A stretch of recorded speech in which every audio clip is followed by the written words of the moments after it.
y el 10.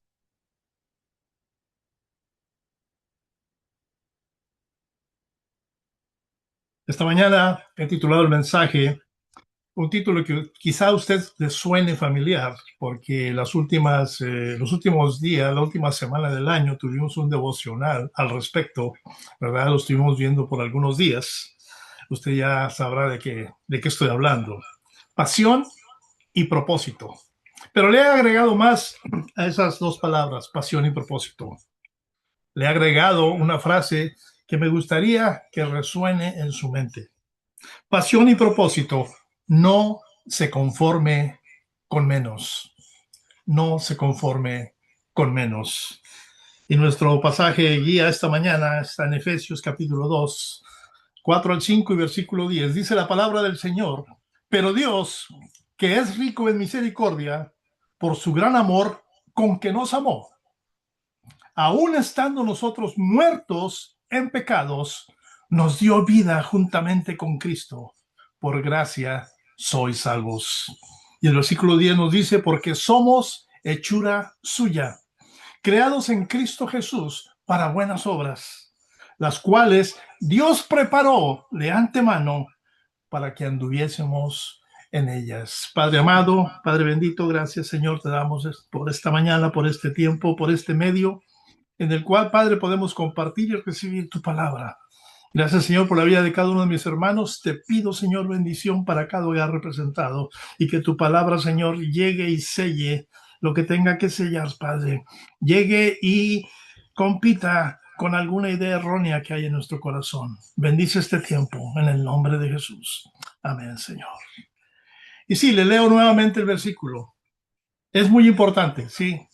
Pero Dios, que es rico en misericordia, por su gran amor con que nos amó, aun estando nosotros muertos en nuestros pecados, nos dio vida juntamente con Cristo. Por gracia sois salvos, porque somos hechura suya, creados en Cristo Jesús para buenas obras, las cuales Dios preparó de antemano para que anduviésemos en ellas. Y hermanos, pues hoy nos encontramos en un momento muy especial. Especial porque, bueno, es el primer servicio del año que tenemos eh, con ustedes, con nosotros. El servicio anterior, que fue el primero realmente y fue eh, en persona, ¿verdad? Lo tuvimos en nuestro local, ¿verdad? Muchos de ustedes estuvieron por ahí. El pastor David, amablemente, ¿verdad? Eh, Trajo el mensaje a la iglesia, pero hoy estamos en familia nuevamente. Eh, ¿Por qué es especial el tiempo? Porque también acabamos de cerrar un año, ¿verdad? Pero más importante aún, estamos abriendo una puerta el día de hoy hacia lo que Dios quiere hacer en todos nosotros. Eso lo incluye a ustedes, eso me incluye a mí. Y hoy quiero comenzar con una verdad clara, sencilla, pero profundamente transformadora. Déjeme decirle algo que quizá usted no sepa o quizá ya lo haya escuchado, y es lo siguiente: usted no está aquí por accidente. No estamos aquí por accidente. Dios nos ha asignado un propósito en esta tierra, ¿verdad? Y nos ha equipado con todo lo necesario para cumplirlo. No sé si usted haya pensado en eso. Y sí, buscamos al Señor. Él despertará nuestra pasión por ese propósito de maneras que nunca imaginamos. Ni usted ni yo nacimos por casualidad. No estamos viviendo en este tiempo específico por error. Usted no está en esta ciudad o en esta congregación, ni en esta etapa de su vida solamente porque sí. Pero surge la pregunta, y esta mañana yo se la hago, ¿verdad? ¿Se siente satisfecho usted con su vida? Déjeme preguntarle algo más. ¿Siente eh, como si se limitara a existir, yendo a la deriva día tras día, siguiendo su rutina, pero sin ningún sentido o propósito, o quizás sin dirección? A lo largo de los años he conocido muchas personas que viven en lo que yo llamo una vida conformista, ¿sí? Quizá yo alguna vez participé de esa etiqueta, pero en algún momento de nuestras vidas, ¿verdad? Y en algún momento de las vidas de aquellos que tenían esa vida conformista, pues se limitaron, ¿verdad?, a recibir o a tener solamente lo que creían que era adecuado o satisfactorio. ¿En vez de qué? En vez de esforzarse y trabajar todo lo que fuese necesario para tener una vida estupenda, una vida significativa en realidad, la vida que nuestro Señor Jesús vino a traer a nosotros. Él dice en su palabra que Él vino para que tuviésemos vida y que la tuviésemos en abundancia. Pero en mi opinión, es secundaria, ¿verdad? Las razones principales de que haya gente que se ha conformado, ¿sí? Se debe a que muchas personas han perdido de vista lo que Dios quiso que ellas fueran cuando las creó, ¿verdad? Y lo que tuvo en mente el Señor para que hicieran. Y como resultado, un sinnúmero de personas no está buscando de manera activa, de manera intencional y sobre todo con propósito lo que el Padre Celestial ha planeado para ellas. Hay un versículo, Mateo 6:10. Al darle la cita, yo creo que usted ya identificó de qué estoy hablando. Lo que nosotros llamamos eh, esa oración modelo, ¿verdad? Cuando el Señor Jesús estaba enseñándole a sus discípulos a orar. Ahí en el 10 dice, venga tu reino, hágase tu voluntad, como en el cielo, así también en la tierra. ¿Qué significa esto? Esto significa que el cielo tiene un plan para la tierra y que Dios en su misericordia decidió incluirnos a nosotros en ese plan. Mas, sin embargo, hermanos, quizá usted ya lo había experimentado, ¿verdad? Con el paso del tiempo, algo ocurre por ahí en el corazón humano y muchas personas simplemente dejan de vivir y comienzan simplemente a existir.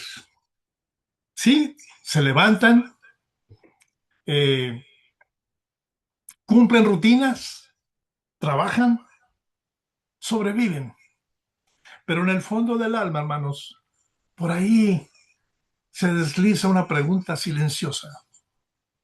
¿Esto es todo? No sé si usted se haya hecho esa pregunta. ¿Esto es todo? Hoy, esta mañana, por misericordia del Señor, vengo a decirle, en el nombre del Señor, no, no es todo. Hay algo más. ¿Sí? ¿Por qué se lo digo? Porque Dios no nos creó para una vida conformista. Nos creó para una vida abundante, una vida con propósito, una vida con pasión, pero también con sentido eterno. Y el mensaje de hoy, el título es muy claro. Pasión y propósito. No se conforme con menos. Hay dos verdades, hermanos, que debemos enfrentar antes de avanzar con este mensaje, con este tema, ¿verdad? Necesitamos enfrentar dos verdades espirituales. ¿Cuál es la primera? La primera verdad es de que Dios ha puesto en usted y en mí mucho más de lo que usted y yo imaginamos. Ahí en Efesios 2 vimos, ¿verdad? Nos dice que Dios es rico en misericordia. Nos dice que su amor es grande por nosotros. Él no solo ve quién es usted hoy, Él ve quién puede llegar a ser usted en Cristo. La segunda verdad es la siguiente. Es muy probable que en algún momento ya nos hayamos conformado. Y prácticamente nuestra vida hasta ahí llegó. Sí. No porque seamos malos cristianos, no porque no amemos a Dios, sino porque el cansancio, quizá las decepciones o las luchas, ¿verdad?, de esta vida nos han estado desgastando. Y llegamos a un punto en que decidimos, como dicen por ahí, tirar la toalla. Pero hermanos, hoy el Espíritu Santo, ¿verdad?, nos llama a recordar quiénes somos y para qué fuimos creados. Esta mañana Le pregunto a usted si está usted dispuesto a descubrir y alinearse con el plan y el propósito de Dios para usted. Si es así y lo recibe, usted va a ser bendecido más de lo que puede imaginar. Y se van a abrir puertas de oportunidades que nunca soñó. Nunca soñó que pudiesen ser posibles. ¿Por qué? Porque Él va a restaurar alegría, va a restaurar paz y sobre todo esa esperanza que quizá ya se haya perdido. Y el Señor en su amor y en su misericordia nos va a mostrar el camino hacia el logro que Él desea para usted y para mí. Pero además, Él promete bendecirle con una mejor vida, con una vida abundante. Recuerde lo que en varias ocasiones le he dicho a la congregación. La eternidad no va a empezar después de que el Señor venga y nos levante por los cielos. La eternidad ya se inició en el momento que usted rindió su corazón al Señor. Amén. Por eso esta mañana conjunté unos puntos que son esenciales para que nuestra vida tenga propósito, para que podamos descubrir y adentrarnos en lo que Dios tiene pensado para nosotros. Y la primera o el primer punto que me gustaría que usted, si quiere anotarlo, ¿verdad? ¿Por qué le digo esto? Porque me gustaría que usted compartiera esto con alguien más. Me gustaría que usted le dijera a otra persona, mira, hoy aprendí esto y me ha edificado, me ha puesto a pensar. Ese primer punto es un corazón limpio, un corazón limpio. Todo comienza ahí, el lugar más profundo de tu ser y el mío, ahí donde nos relacionamos con Dios y experimentamos su presencia. Ese es el punto de partida. Nuestro Señor Jesús, allá en Mateo 5:8, lo dijo, ¿verdad?, de una manera profundamente sencilla, pero eternamente poderosa. Y por cierto, yo tengo por ahí un anillo que uso como sustituto de mi anillo de bodas, porque nuestro anillo de bodas alguien lo robó junto con otras cosas. Pero ese anillo tiene una inscripción y es precisamente Mateo 5:8. Bienaventurados los de limpio corazón, porque ellos verán a Dios. Y este versículo y esta promesa no me dice que voy a ver a Dios algún día cara a cara. Me dice que si mi corazón está limpio, desde ese momento puedo empezar a ver a Dios en todo lo que piense, en todo lo que haga y al lugar donde yo esté. Desde ahora, desde ya. Porque cuando la Biblia habla del corazón, no se refiere a emociones. Está hablando precisamente del centro espiritual del ser humano, del lugar donde nos relacionamos con Dios. Todos nacemos con una inclinación natural hacia el yo. No lo podemos negar. Queremos controlar aquí, queremos decidir allá, queremos que las cosas se hagan a nuestra manera. Pero Dios, hermanos, escúchelo bien, en su amor envió a su Hijo para hacer algo que nosotros no podíamos hacer: cambiar nuestra naturaleza espiritual, cambiar nuestra naturaleza espiritual. Como le dijo Pablo a los hermanos allá en Corinto, 2 Corintios 5:17, él dijo, ¿verdad? Escribió ahí que los que estamos en Cristo somos nuevas criaturas. Para nosotros las cosas viejas pasaron. Y tiene una frase ahí muy importante que dice, he aquí, todas son hechas nuevas. ¿Por qué no un corazón nuevo? Un corazón limpio. Pero déjeme decirle que un corazón limpio, a pesar de lo que muchas personas creen, no significa perfección. No. ¿Sabe qué significa? Significa rendición. Porque cuando el corazón es limpiado, hermanos, el Espíritu Santo comienza a orar. Empezamos a ver a Dios en todas nuestras circunstancias. Recuerda las circunstancias adversas, difíciles que tuvo en el 2024. Déjeme decirle que ahí estaba el Señor, a través de su Espíritu Santo. Quizá fue para enseñarnos algo, quizá fue algo para probar nuestra fe. Pero aquí estamos esta mañana, escuchando más promesas de nuestro Dios, de nuestro Salvador. Hay un pasaje muy importante, ¿verdad? Y que todos lo conocemos, Romanos 8:28, ¿sí? ¿Qué nos dice? Y sabemos que los que aman a Dios, todas las cosas les ayudan a bien. Dice, esto es, a los que conforme a su propósito son llamados. Y le leo la última frase. Conforme a su propósito son llamados.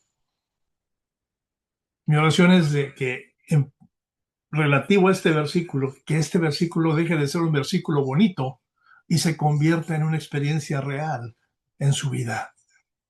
Si usted quiere ver más de Dios obrando en su vida, déjeme decirle que todo comienza con un corazón limpio y puro.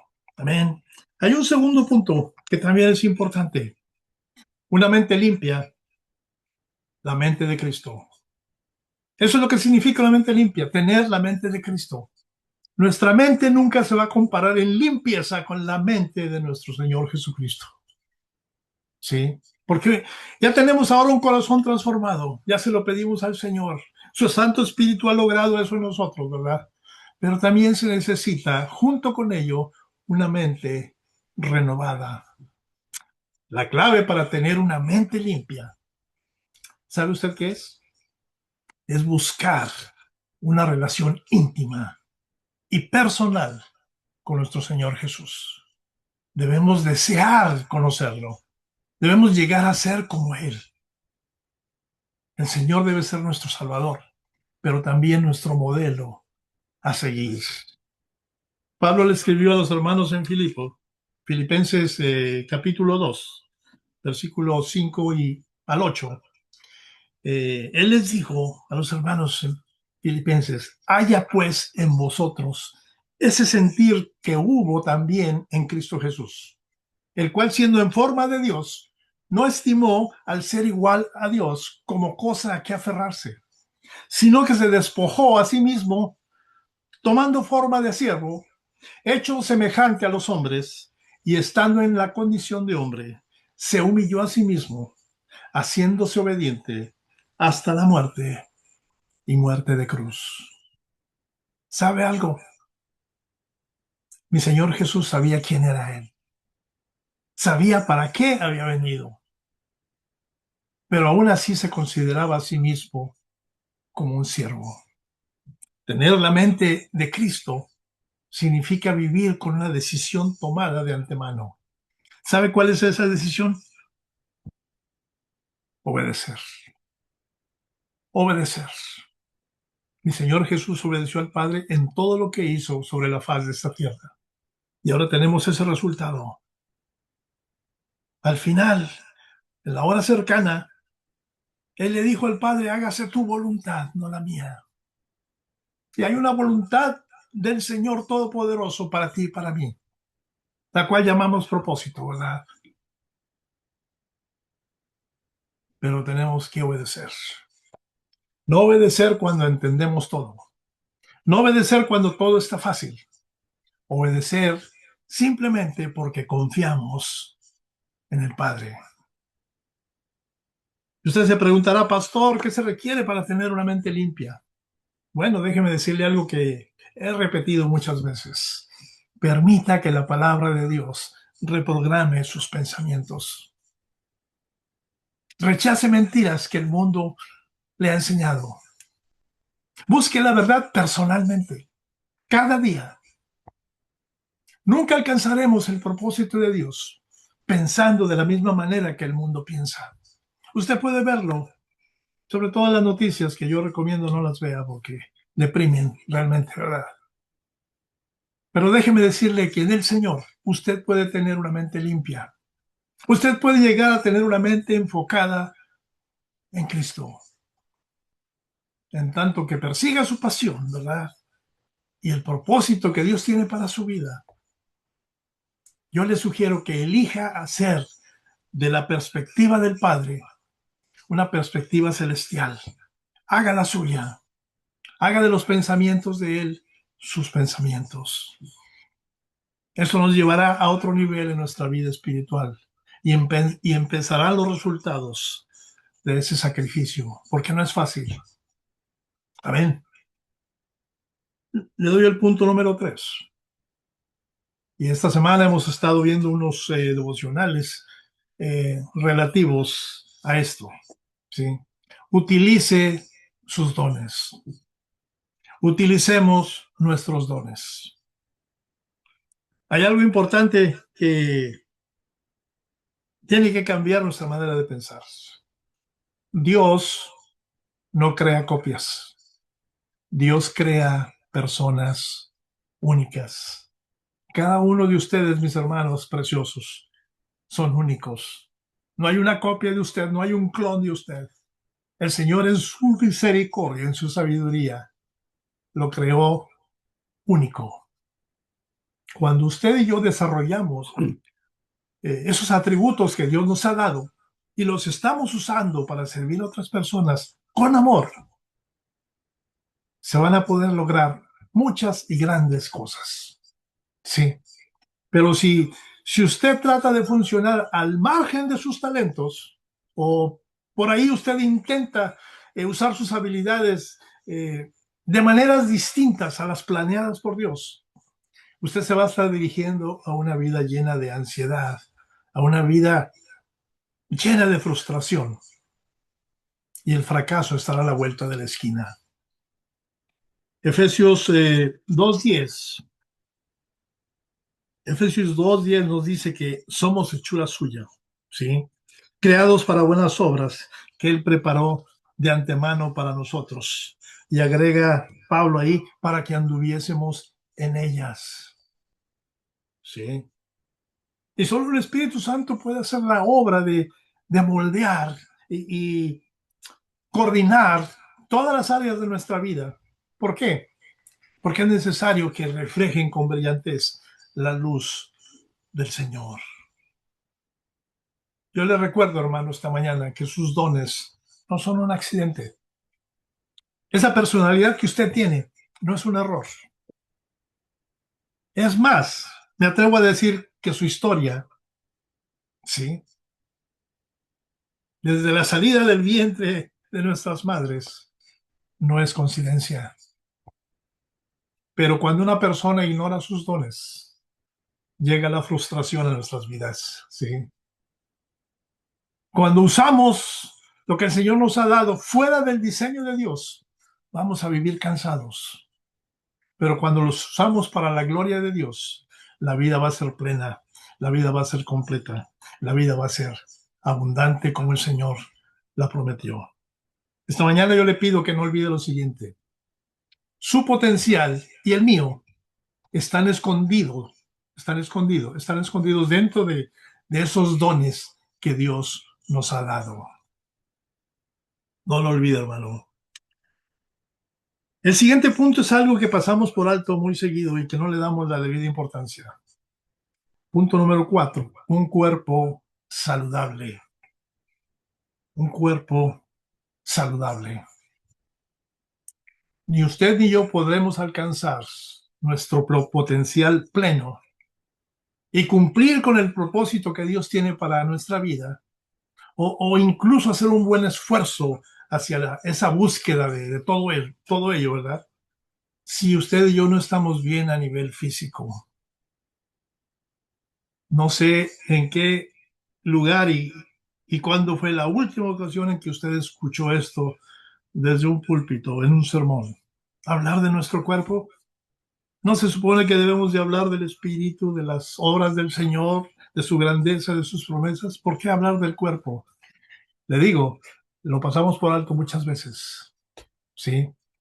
Ningún factor parece ser más pasado por alto cuando se trata del potencial que Dios nos ha dado. Y este punto es bíblico, hermanos, aunque a veces lo evitemos por descuido o a propósito. La palabra de Dios, eh, ahí en 1 Corintios 6, 19 al 20, nos dice lo siguiente. Es una pregunta de Pablo para los hermanos en Corinto. ¿O ignoráis que vuestro cuerpo es templo del Espíritu Santo, el cual está en vosotros, el cual tenéis de Dios, y que no sois vuestros? Porque habéis sido comprados por precio. Glorificad, pues, a Dios en vuestro cuerpo y en vuestro espíritu, los cuales son de Dios. ¿Qué le parece? ¿Es importante hablar del tema? Yo creo que usted ahora lo está afirmando, ¿sí? Porque no podemos servir con excelencia a un Dios santo mientras al mismo tiempo queremos o estamos descuidando nuestro cuerpo, el cuerpo que Él nos dio, como lo dice Pablo. Y déjeme decirle que cuidar el cuerpo no es vanidad, ¿sí? Muchas personas, este inicio de año, quizá en uno de sus propósitos de año nuevo, dijeron, voy a ir al gimnasio. Aunque la realidad es que por ahí a mediados de febrero, a finales del mes, ya están cancelando la membresía, ¿sí? Y piensan algunos que son detractores de esa idea de ir al gimnasio, oh, es vanidoso, por eso lo quiere hacer. Bueno, hay niveles de vanidad, sí, pero cuidar el cuerpo para la honra y gloria de Dios no es vanidad. ¿Sabe qué es? Es mayordomía. Y usted me va a decir, pastor, pero yo sabía que la mayordomía es solamente lo que se trata acerca de los diezmos, las ofrendas y administrar bien lo que el Señor nos ha dado. Ah, lo que el Señor nos ha dado.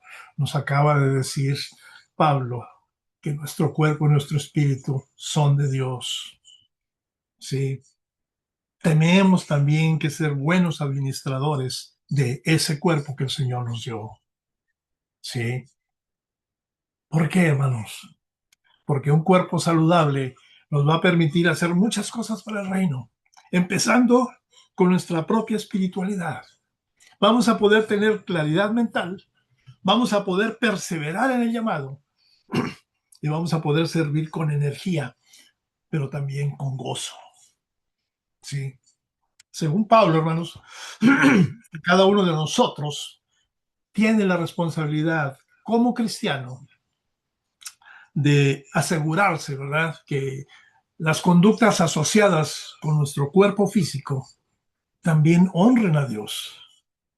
Lo que usted hace con su cuerpo es un acto de alabanza a Dios. Por lo tanto, hermanos, cualquier cosa que haga para lastimar o dañar su cuerpo le va a impedir o, o lo va a limitar a honrar plenamente al Señor. Inclusive ponerse por voluntad propia a su disposición para servirle. Usted va a ser capaz de poder cumplir su propósito y obviamente con la fuerza que el Señor nos da, vamos a poder alcanzar nuestro máximo potencial. Amén. Por ahí un amigo me enseñó fotos de una vez que pagó, ¿verdad?, por arrojarse de una avioneta en un paracaídas. Era la primera vez que brincaba, obviamente traía a sus espaldas al instructor, ¿verdad? Eh, Le gustó la experiencia, todo salió bien, tiene fotos, se las muestra a tantas personas puede, orgulloso. Pero yo le hice la pregunta, ¿arriesgaste tu vida? Dice, no, me aseguraron que era muy seguro, que no iba a pasar nada. Yo le digo, pero yo he sabido que sí han pasado algo, han pasado cosas, han pasado desgracias. Yo no creo que el Señor quiera que yo arriesgue mi vida solamente por sentirme bien. Piense en ello. Recuerde que debemos de tener una voluntad propia para disponernos a servirle al Señor, a cumplir su propósito. Tenemos que llegar a ese punto en que nuestro potencial sea alcanzado. Y con la ayuda del Señor, créeme que es posible. Punto número 5 para seguir avanzando esta mañana. Otra cuestión que a veces la dejamos por un lado y que no le damos la importancia que merece. Estoy hablando acerca de nuestras relaciones. ¿Cómo nos relacionamos? Yo le he llamado a este punto relaciones acertadas. Relaciones acertadas. ¿Sí? Porque a medida que usted y yo sigamos el camino hacia el cumplimiento de ese potencial que Dios nos ha dado, vamos a descubrir de inmediato, ¿verdad?, que no estamos solos, que no estamos recorriendo ese camino solos, sí. Tenemos por ahí principalmente a los que están cercanos a nosotros, nuestra esposa, nuestros hijos. que nos animan, que nos sostienen, que nos ayudan, ¿verdad? Pero también tenemos a la congregación, tenemos a los hermanos. Déjeme decirle que usted y yo nunca vamos a llegar a la plenitud de nuestro potencial sin recibir o sin dar ayuda a lo largo del camino. Todos tenemos y necesitamos relaciones. Mi Señor nunca diseñó nuestro propósito, el de cada uno de nosotros, para que lo viviésemos en soledad. En los caminos del Señor no hay llaneros solitarios. No. Lo podemos ver desde el Génesis hasta el Nuevo Testamento. ¿Recuerda qué pasó en el Edén? Nuestro Señor vio a Adán solo y dijo, no está bueno que esto esté sucediendo, le voy a hacer, ¿qué dijo? Ayuda idónea. ¿Sí? Y después podemos ver los demás personajes. El Señor no salvó a la humanidad de ese diluvio y solamente una persona la puso en el arca. Puso a un grupo. ¿Sí? Discipuló a esos 12 hombres. Inclusive les dio instrucciones para que cuando salieran fueran de dos en dos. Relaciones acertadas.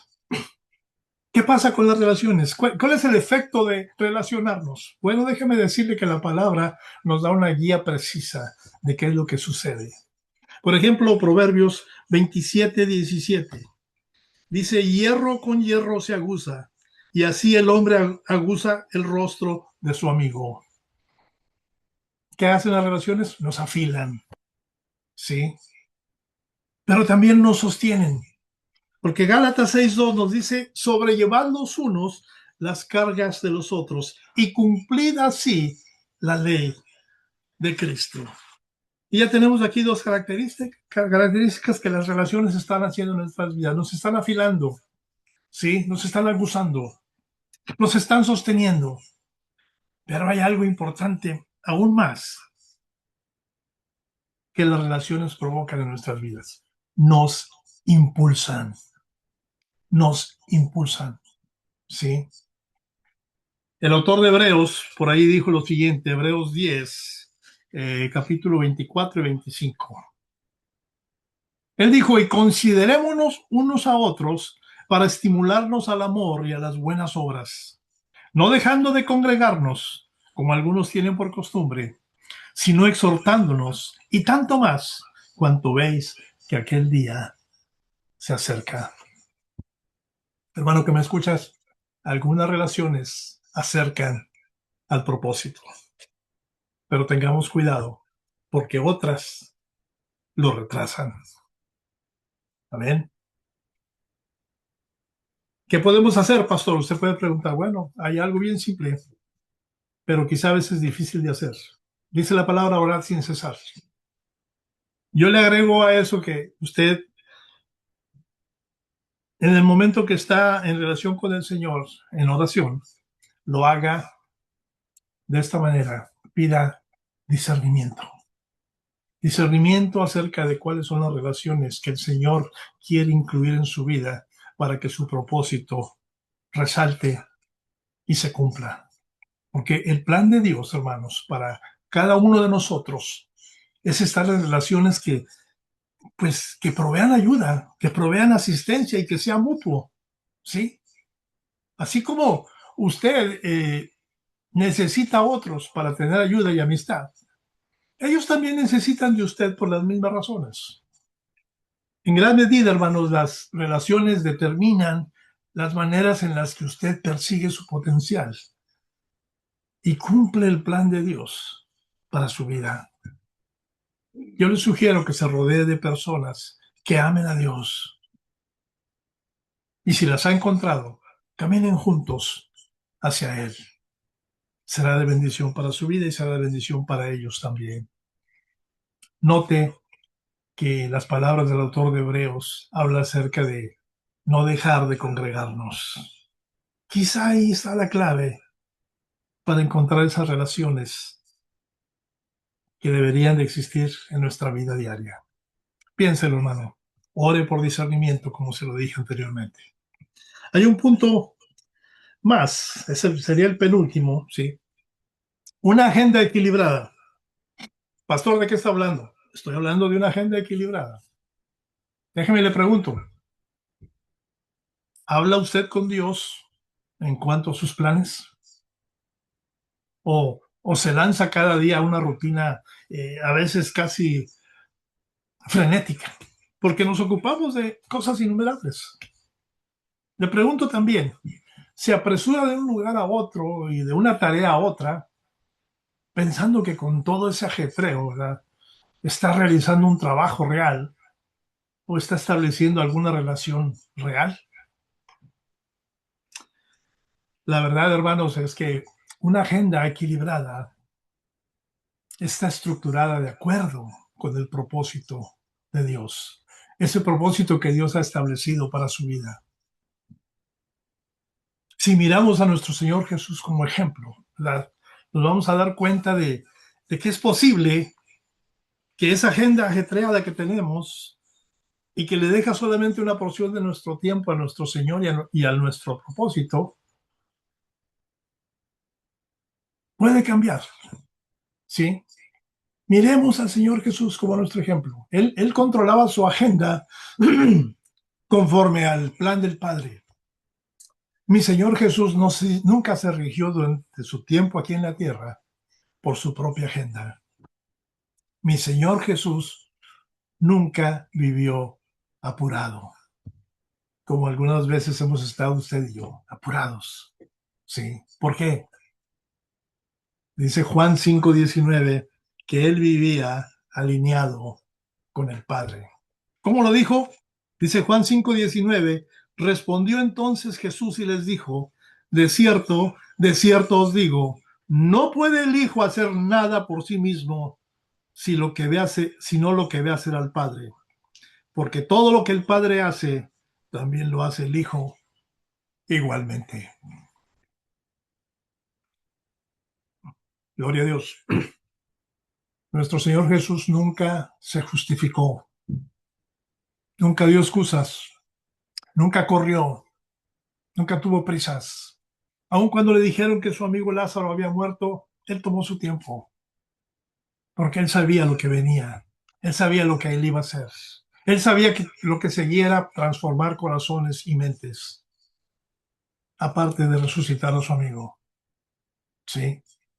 Mi Señor Jesús nunca fue gobernado por la urgencia humana. El Salmo 90:12 nos dice, enséñanos de tal modo a contar nuestros días que traigamos al corazón sabiduría. Hermano que me escucha esta mañana, una agenda llena no siempre es una agenda obediente. ¿Por qué se lo digo? Dios no bendice el desorden, Dios bendice la alineación. Nos tenemos que alinear con el ejemplo de Jesús, nos tenemos que alinear con la palabra, nos tenemos que alinear con el carácter de nuestro Dios. Si usted, al igual que yo, hermano, a veces siente, ¿verdad?, que su agenda o las cosas que usted tiene por hacer, por ahí se ha desequilibrado por completo el asunto, ¿verdad? Yo le sugiero que tome un tiempo, ¿verdad?, para recuperar el control, reflexionando y evaluando cómo y dónde ha estado empleando su tiempo. Comience por hacerse las siguientes preguntas. ¿Qué estoy haciendo? ¿Cuál de estas cosas es del todo vital para que yo cumpla mi potencial y mi propósito? ¿Estoy haciendo lo que Dios me creó para hacer y para hacer? ¿Qué necesito en realidad? Hágase esas preguntas. ¿Qué debo de dejar que otros hagan y que no es necesario hacerlo yo en absoluto? Algunas respuestas, hermanos, a esas preguntas, yo sé que van a ser difíciles, pero ¿sabe qué, hermano? Quizá sea posible que tenga que tomar decisiones difíciles sobre su tiempo, sobre su trabajo y sobre sus relaciones en general, las relaciones que actualmente tenga. Pero aquí hay un pero. No hay duda, hermanos. Hay cambios que pueden hacerse que van a minimizar nuestro estrés, ¿verdad? Que con mucha seguridad van a agilizar su día y obviamente le van a ayudar a aprovechar al máximo cada hora que el Señor le ha concedido en esta tierra. Piense en ello la próxima vez que haga sus planes. O si usted ya realizó sus propósitos de año nuevo, incluyan esos propósitos, darle el tiempo a Dios que se merece. Y más allá de eso, el tiempo a Dios que usted necesita tener con Él. Piense en ello. Le doy un último punto ya para terminar, hermanos. Y esto es algo que a mí me ha tocado. Ah, es algo que por mucho tiempo no hice. Ese punto lo he titulado Tomar riesgos. Escúchelo bien. Tomar riesgos aprobados por Dios. ¿Por qué digo aprobados por Dios? Porque nosotros mismos arriesgamos nuestra vida física, nuestra vida espiritual, nuestra vida familiar, sin que haya necesidad. ¿Sí? Tenemos la palabra en la cual el Señor nos dice, sí, hay que sacrificarse para esto, hay que sacrificarse para el otro. Hay una porción de la escritura en la que es repetitiva esa frase, esfuérzate y sé valiente. ¿Qué implica? Va a haber un riesgo. Por eso te pido que te esfuerces. Por eso te pido que seas valiente, ¿verdad? Pero hoy, esta mañana, yo le digo que si usted va a buscar el potencial que Dios le ha dado, va a encontrar con mucha seguridad situaciones, ¿verdad?, difíciles, pero también va a enfrentar oportunidades que van a requerir que usted tome decisiones exactas y que usted accione de la manera correcta. Algunas de esas decisiones, algunas de esas acciones pueden parecerle muy arriesgadas, ¿sí? Usted puede decir, bueno, el pastor invitó a evangelizar este vecindario, pero a la hora que él pidió, si yo lo hago, me va a quedar muy poco tiempo para ir al gimnasio.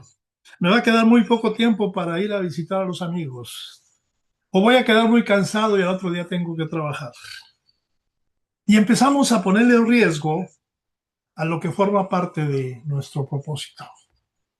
Déjeme recordarle que tu potencial y el mío no son otra cosa más que la suma de todas las posibilidades que tiene Dios para ti y para mí en nuestra vida.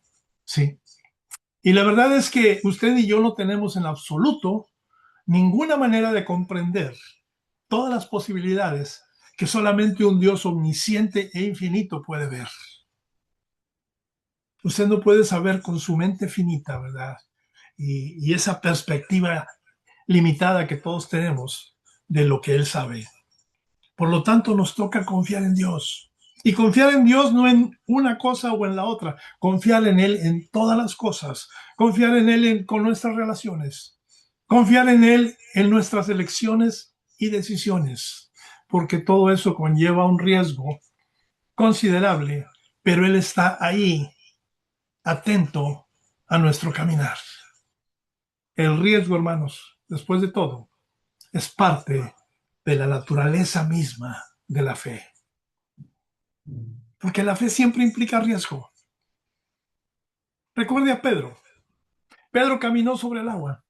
Es el único ser humano registrado que en la palabra que caminó sobre el agua, aparte de Jesús. ¿Sí? ¿Y por qué caminó sobre el agua Pedro? Porque salió de la barca. Ponga atención, salió de la barca. Otros discípulos vieron el milagro. Uno solo lo vivió porque se arriesgó. Claro, hubo un momento de duda. Pedro por allí comenzó a hundirse. Y leyendo la palabra, ¿verdad? Nos damos cuenta que nuestro Señor Jesús le dijo, hombre de poca fe, ¿por qué dudaste? Pero Jesús no estaba diciendo que Pedro no tuviera fe. Porque para salir de la barca y caminar sobre el agua hay que tener fe. Y el problema, hermanos, no fue la cantidad de fe, sino la duración de la fe. Pedro tuvo fe para empezar, pero no la sostuvo. Porque la fe no solo se necesita para dar el primer paso, hermanos, se necesita para permanecer. Pero aquí está la buena noticia. Aunque Pedro se estaba hundiendo, ¿sí? Jesús no se alejó. Al contrario, Jesús se acercó, dice la palabra. Y ahí en medio de la tormenta, ¿sí? En esa que tú quizás estés pasando, cuando estás sintiendo que tu fe se está debilitando, tienes que recordar esto. Jesús no espera que seas perfecto. Como dijimos al principio, con ese corazón limpio, no quiere el Señor un corazón limpio, quiere un corazón rendido. Él no quiere que seas perfecto, Él solo espera que no dejes de mirarlo. Tal vez hoy las olas están siendo más fuertes que tu fuerza, pero nunca serán más poderosas que su gracia. Sigue mirando a Jesús, sigue caminando, sigue tomando el riesgo, sigue creyendo, porque mientras tu mirada esté en Él, tu historia no terminará en el agua, va a terminar en sus brazos. Yo creo profundamente que esa experiencia fortaleció la fe de Pedro y le hizo estar dispuesto a correr grandes riesgos más adelante, tanto en su vida como en su ministerio, mucho después de que el Señor ascendiera al cielo. Lo mismo, hermanos, se pudiera aplicar a cada uno de nosotros. Lo que vemos como un riesgo desde nuestra perspectiva humana, ¿verdad? Podría ser la situación que Dios va a utilizar para fortalecer nuestra fe, como lo hizo con Pedro. Lo que pensamos que puede ser una pérdida de tiempo o un daño o nos puede afectar nuestra salud, etcétera, Dios puede muy bien, fácilmente utilizarlo para fortalecer nuestro carácter.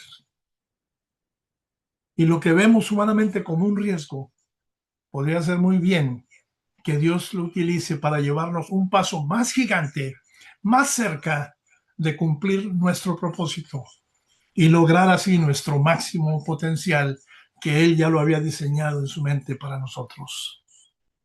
Recuerde esto, hermano.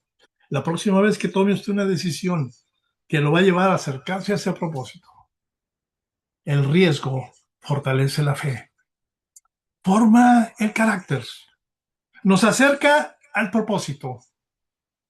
El mayor riesgo no es fallar, hermanos. El mayor riesgo es no estar atentos a la voz del Señor y no obedecer cuando Él nos llama a tiempo. Lo mejor está por venir, hermanos. Ya han transcurrido 2, 3 semanas de este 9 año, pero déjeme decirle que lo mejor está por venir.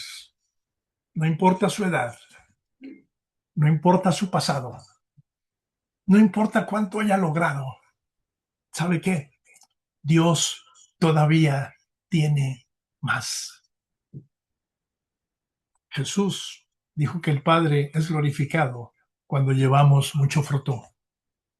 Y a medida que usted y yo comencemos a ver más y más de nuestro potencial y verlo cómo se convierte en una realidad, y a medida que empecemos a experimentar y a vivir el propósito que Dios dispuso para usted y para mí, asegurémonos de someter algunas áreas de nuestra vida para una renovación continua. Yo le recomiendo que reafirme sin cesar su compromiso con el Señor. Reafirme una y otra vez sus prioridades. Restablezca a diario su disciplina. Reafirme su deseo de dar lo mejor de sí mismo. Reavive su entusiasmo por el Señor. Renovémonos en el Señor. Revisemos la visión que Dios tiene para nuestras vidas. Porque podemos vivir en un estado de renovación continua solamente si confiamos en que el Espíritu Santo va a ser nuestra fuente constante e inagotable de gozo, de amor, de fe, de confianza. Recordemos, hermanos, que Dios quiere que usted y yo cumplamos ese potencial para lo que fuimos creados y vivamos nuestro propio propósito. Asegurémonos de elegir lo que Dios quiere. Jeremías 29:11. Me gusta mucho compartir este versículo. Es uno de los versículos que están en nuestra invitación de boda. ¿Qué se ha hecho realidad en nuestras vidas? Pregúntele a mi esposa. Porque yo sé los pensamientos que tengo acerca de vosotros, dice Jehová. Pensamientos de paz y no de mal, para daros el fin que esperáis. Hermanos, este mensaje no es solo para hablar de cerrar un año o de iniciar otro. Es una invitación a comenzar una nueva etapa. Hermanos, amigos que nos acompañan esta mañana, tú que estás viendo este video que alguien te compartió, hoy el Señor nos pregunta, ¿te vas a conformar o vas a caminar hacia ese propósito que Dios tiene diseñado para tu vida? ¿Vas a seguir sobreviviendo o vas a vivir en base a ese propósito? Si usted quiere decirle al Señor esta mañana, Padre, no quiero conformarme con menos, sé que hay algo más. Si ese es lo que usted ha puesto en su corazón, hay una oración muy cortita, pero directa al corazón de nuestro Señor. Cierre sus ojos, ore conmigo. Señor Padre amado, aquí estoy. Límpiame, renuévame, envíame. Heme aquí, Señor. No quiero menos de lo que tú ya planeaste para mi vida. En el nombre de Jesús. Amén, Señor. Amén, Padre. Gloria a Dios.